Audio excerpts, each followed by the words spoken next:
Hey, this is Mr. Spencer, and we're getting ready to write your argumentative essay about Chris McCandless and Into the Wild. Let me walk you through it. Okay, what is an argumentative essay? An argumentative essay is when you take a piece of writing, but you take a stance on it. Like you stand over here, agree, or you stand over here, disagree. In a good argumentative essay, a writer attempts to persuade the reader to agree with them using quotes, textual support, and a strong tone. So we're using quotes from the book and the passages we've had, and we're trying to be confident and strong in our persuasive techniques. We are not going to state our opinion by writing, I believe that Chris McCandless was crazy, or I think that Chris McCandless was actually very insightful. State your opinion without using phrases like I think or I believe. We want to get away from an immature, informal type of writing style. We want to be mature and formal in this kind of writing, just like on an I step essay. Okay, do not use phrases like I think or I believe to state your opinion. State your opinion confidently, but don't use the beginning of your sentence with a phrase like I think, I believe, or my opinion is. Eliminate them. This is different than another kind of essay, like a personal narrative, when you'd be like, when I was 5 years old, I had a birthday party and we played pin the tail on the donkey. When I was 5 years old, you can use personal pronouns in a narrative story because a narrative essay is you're telling a personal story about yourself. So you could use phrases like I believe or I, me, we. But in this kind of essay, argumentative, no, don't do that. Another kind of essay you might see is an expository essay where you explain how to do something, like how to fix the headlights on your Ford F-150 or how to make a peanut butter and jelly sandwich. That's called expository essay because you're expository, you're explaining how to do something. This is an argumentative essay, and we're focused on Into the Wild. Was Chris McCandless insane? No, he wasn't. What argument are you going to take? All right, let me walk you through it here. Okay, here's a picture of Chris's sister, Carine McCandless. Okay, she said, the constant misconceptions about my brother made me want to cry out the real reasons why walking into the wild was far from crazy, but the sanest thing Chris could have done. What do you think of this? This is what you're going to try to respond and write about. The prompt, explain Carine McCandless's argument and discuss the extent to which you agree or disagree with her. Support your position, providing reasons and examples from the text. All right. She said her brother was far from crazy, but walking into the wild was the sanest thing that Chris could have done. Do you agree or do you disagree with Chris's sister? That's her right there. Okay, that's the family portrait we've looked at before, and that's Carine McCandless on the left. There's the book she wrote. It was a memoir, also called an autobiography, a true-to-life story about her experiences growing up with her parents, Walt and Billy.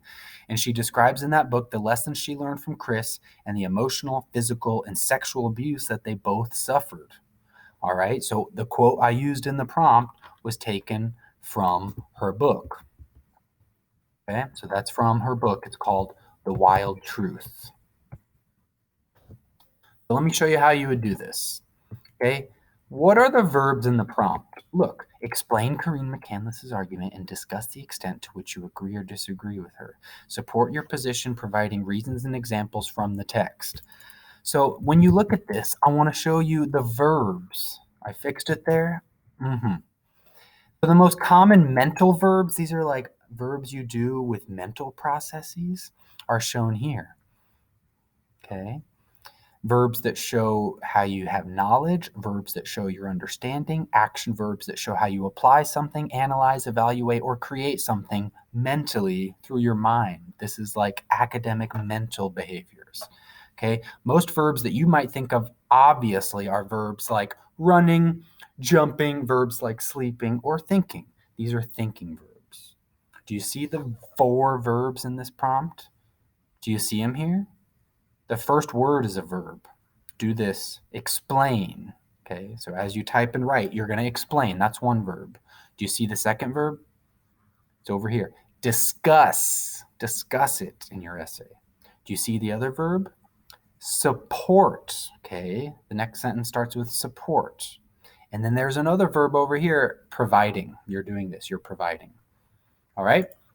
Steps to take. There are 4 action verbs used in the writing prompt. What 4 verbs are you asked to do? You see it? We were asked to do explaining, discussing, supporting, and providing. Find the argument in Carine's quote. Okay? Do you see the argument in her quote? She said, where was it? There it is. Misconception that my brother walked into the wild because he was crazy. Her argument is walking into the wild was the sanest thing that her brother Chris could have done. So those are the first 2 steps we're going to take. Do you understand that? We'll go into the next one. For your essay, you're just brainstorming. Okay, this is called the brainstorming period. We jot down some ideas that come to mind, like, do you agree or disagree with Carine? Why? I'm asking you, do you agree or disagree with her? Was her brother crazy, or was walking into the wild the sanest thing he could have done? Write it down. Type it. Open a Word file, Google Doc, a piece of paper. I'll wait. Do you agree with her?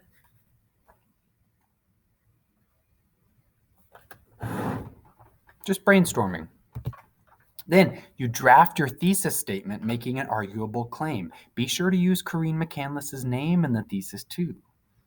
Like, Carine McCandless was justified in saying her brother was sane, or Carine McCandless was actually misguided in trying to argue her brother was sane walking into the wild. Okay, use her name in the thesis. That's your most important argument. Your thesis is all your main ideas rolled into one strong sentence. Okay.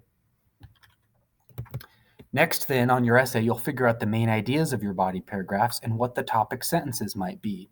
The best rule of thumb is come up with three main ideas. Okay, like Chris was trying to get away from his parents and their toxic environment. Chris was trying to find himself and define his own identity outside of society. And maybe a third main idea is Chris might have been suffering from a mental illness or depression. Oh, those are 3 main ideas. Get away from his parents, define his own identity outside society, and possibly suffering from depression or mental illness. Those are 3 possible ideas. Oh, that's pretty interesting. And then last, you'll select quotations from the Into the Wild text that support your position. Okay, you'll use the quote there, and then you'll give the page number you found it on, all right? I gave you the handout, so you just show me what page you found it on in the handout. Okay, now could you, in this picture of an essay paper, identify where the reader can find each parts of an essay? Look at this. Attention getter, hook. Where's that? Beginning, middle, or end of the essay. Topic sentences. Where would that be? Can you show me? Do you know what it looks like? Thesis statement. Where would that be in an essay? The introduction paragraph? Beginning, right? Body paragraphs? Where would that go? Beginning, middle, or end? They call it the body paragraphs because if I'm standing here, I've got intro, my head, body in the middle, and then the conclusion is my feet down here, okay? Where is the conclusion? At the end. And what's an indent? It's when you press tab on your keyboard, all right? The tab key, that's what you press on your keyboard. And it indents, or you just press the space bar 5 times. Okay, see if you can find these here. Do you see them? First, you have some sort of title at the top. That's obvious, right? You put your name at the top, didn't you? Gosh, we're in high school, though. You found the hook, right? It's in the first sentence. It's the thing you hook, like you're going fishing. You're grabbing the reader's attention. Grab the reader's attention.